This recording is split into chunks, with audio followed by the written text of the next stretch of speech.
RC from the Mountaintop Joiner Shop here. As you can see, I'm not in my usual environs. I am in Telluride, Colorado, on a trail up on the side of a mountain, and as you can see, the view's not so bad.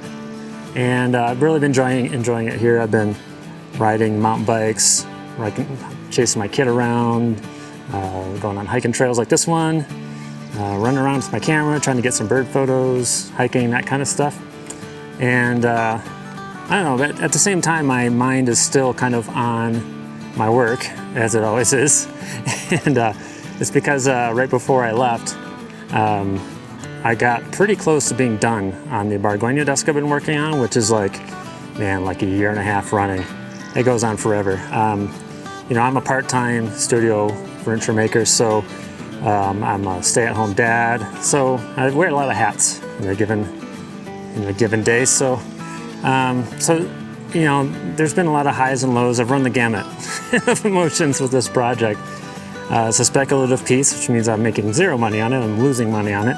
But it was really important to me to do that piece because it's a showcase that I've been building up towards for my entire career as a furniture maker. You know, I first got the idea to make a Bargueño desk just from looking around online. I was looking at like fall front desks. I really like desks that have galleries on them, with all the little cubby holes and the tiny drawers and the writing surface and all those kinds of things. So, you know, I've been of a mind to do that for a long time, even before I made my tool chest, actually. In fact, my tool chest is really kind of a practice run for this Bargueño desk. And I made that tool cabinet just years ago. I probably had that tool cabinet for 3-4 years now. So, actually longer than that. No, more like 5.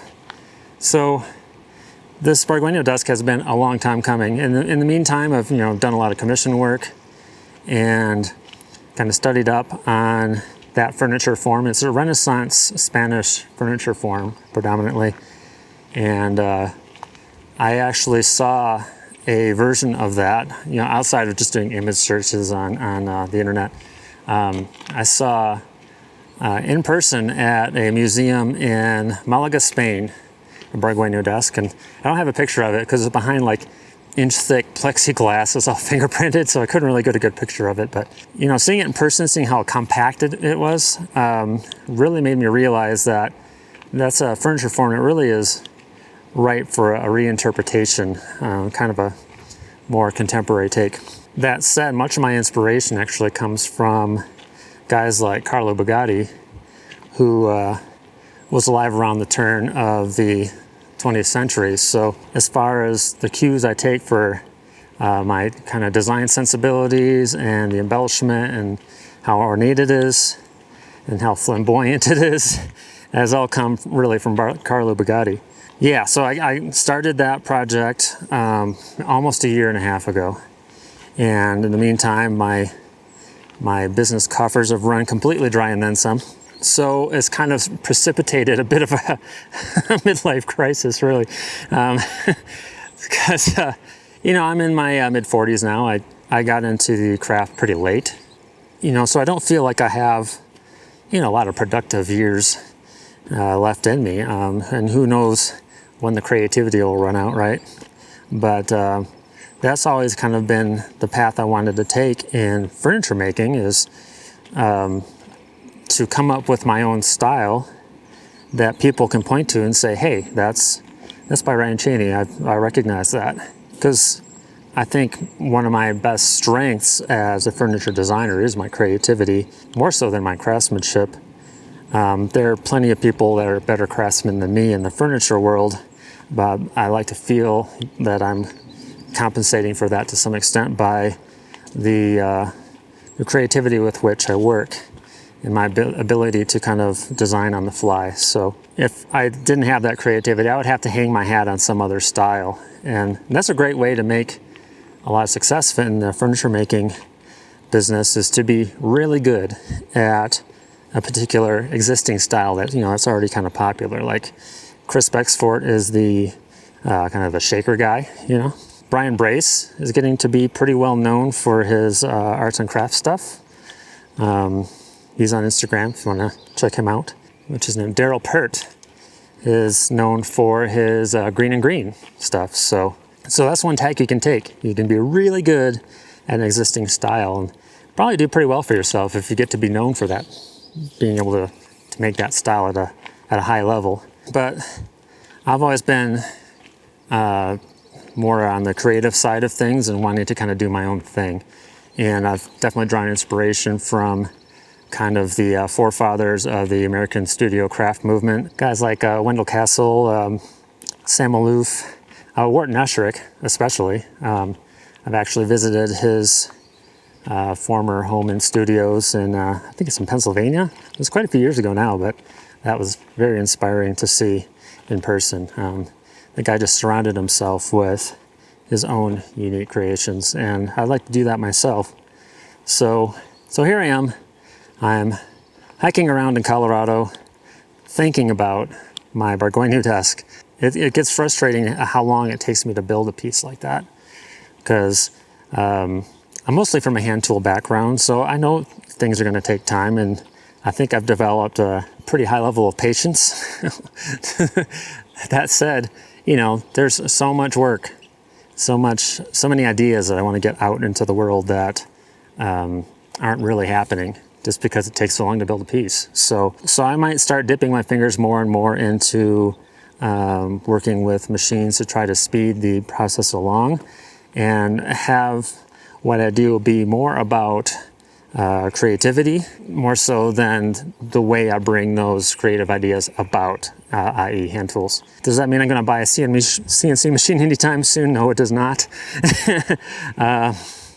But it does mean I would like to incorporate more like joinery machines and things that help me process stock more quickly. You know, kind of like what people call the donkey work. You know, like having a power joiner, those kinds of things. So as far as the Bargueño desk goes, I am so close to being done with this thing. Man, how many nights have I spent awake, you know, like 3 a.m., wondering how I'm going to make a certain something rather put together. Oh, watch out!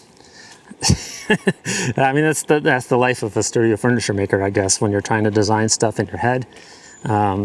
You know, I've used software like SketchUp to try to make 3D models of things, but when things get that complex and that decorative, that ornate, I really do just have to fly by the seat of my pants and react to the situation on the ground as it takes shape and design on the fly. So that's very much how I prefer to work, and I hope in the long run that I attract the kind of clients who appreciate that kind of thing, that don't need to see every little detail before I've put together the piece, before I've started cutting wood. I need to find clients that are okay with being surprised by the end result. I mean, I feel like I've built up a big enough body of my own design style that people have an idea what they're going to get, but in the end they have to be comfortable with not knowing what the end result's going to be, and have deep enough pockets to be able to afford it, because, you know, building furniture like this is not cheap, and it takes many hours. That's just the nature of the beast when it comes to furniture like that. If I was sticking to the more simple design work, you know, something like MCM or something like that, yeah, I could afford to charge less. But as it sits, you know, I gotta do what I gotta do. So that's the idea. I want to have furniture designs that say to the world that, you know, I'm here. I'm not dead yet, hopefully, as well. Because how many times have we heard of an artist who struggled all his life to make ends meet, you know, the proverbial starving artist, and then he croaks, and then his work becomes wildly popular and sells for millions of dollars. And what a shame that is, right? I don't want to be that guy. I want to be hopefully known for my work and compensated for my work before I've gone and joined the Choir Invisible. So that's the idea behind all of this. And hopefully this Bargueño desk makes that kind of statement and tells people what I'm about, you know? Yeah, so this Bargueño desk kind of represents me kind of betting on myself. And to this point, I've kind of lost my ass on that bet, but there's time yet. So we'll see what comes of this. You know, I don't have a lot of other skills. I can talk to a camera and teach a little bit. I can drum a little bit. I can I can do woodworking and design unique furniture. I don't have a lot of other skills other than that. So which, you know, is just a reminder for me that, you know, how fortunate I am to be able to do this stuff. Even though it doesn't bring in any income to speak of, really, you know, not everybody is so lucky. I get to hang out in places like this.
I get to design and build furniture, you know, at least part-time, and it's, you know, that's awesome that I'm able to do that.